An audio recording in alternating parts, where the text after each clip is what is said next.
may concern ang subscriber natin kasi nanalo na sila sa labor arbiter. So mukhang nung inakyat ito sa NLRC Commission, ang kanilang monetary award daw ay hindi naman lumaki, no? Yung 5 months na lumipas hindi nakasali. Ano ba talaga ang rule dyan kapag mayroong money claims na na-award sa isang labor case?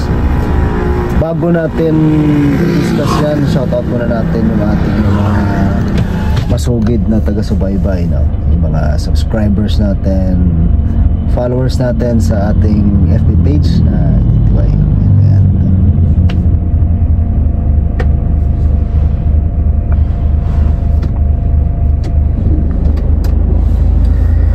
Okay, sa labor case, kapag ka nanalo sa level ng labor arbiter, tapos kapag ang complaint ay illegal dismissal, ang natural consequence niyan pag nanalo ay reinstatement with payment of full back wages. Hindi yung parang sumasahod. So sa sitwasyon nitong subscriber natin, halimbawa kung sinabi niyang limang buwan na yung nakalipas, so dapat nadagdagan niyo yung kanyang award ng back wages ng 5 months.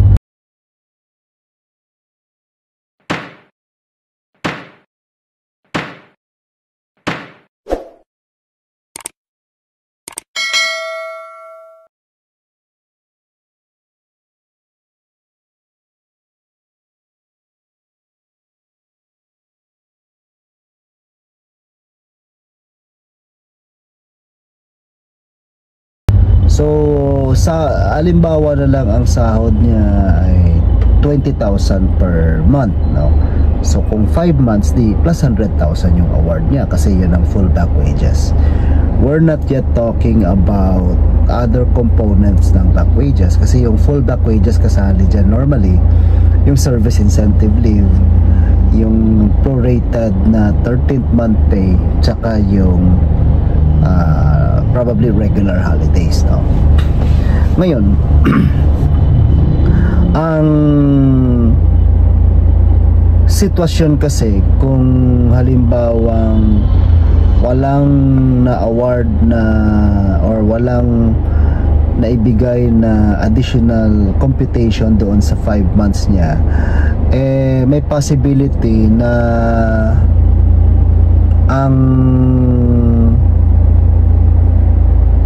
commission hindi lang nagbigay ng updated computation, ano? So without the updated computation, walang recomputation na nangyari.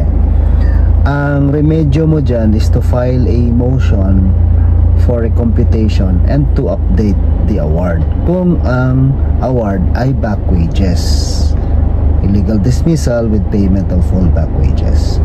Pero take note, hindi lahat ng money claims sa labor case ay nagkakaroon ng updating ng award. Kasi gaya ng sinabi ko sa ibang videos dito, hanapin mo yung video about award na lumalaki. Yan yung ibig kong sabihin. Pero may mga award kasi na hindi lumalaki. Halimbawa, yung non-payment or underpayment ng sahod ng benefits na walang kinalaman sa back wages, normally hindi yan lumalaki na parang katulad ng back wages na parang kang sumasahod.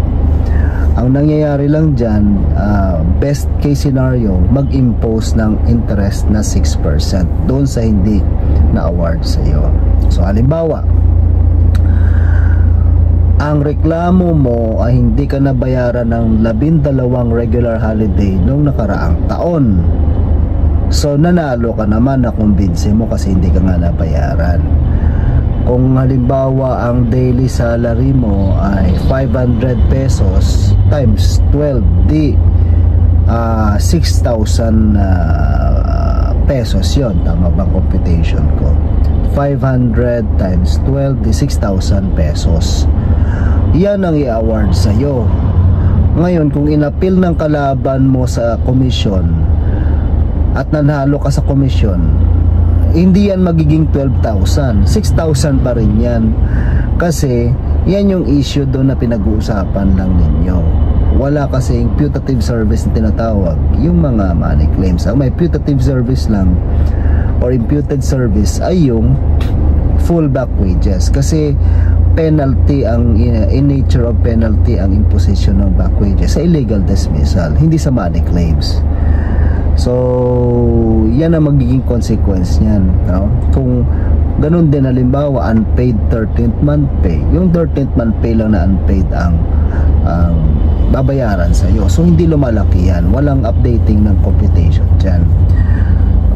Ganun din sa mga ibang monetary benefits na hindi nabayaran. So pag unpaid salary, unpaid benefits ang reklamo mo, nanalo ka, hindi yan lumalaki.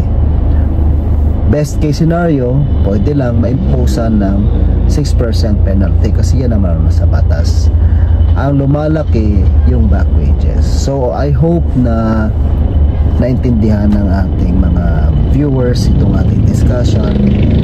At of course, yung may concern dito, yung nagtanong na subscriber natin, I hope nakatulong tong video na to sa'yo.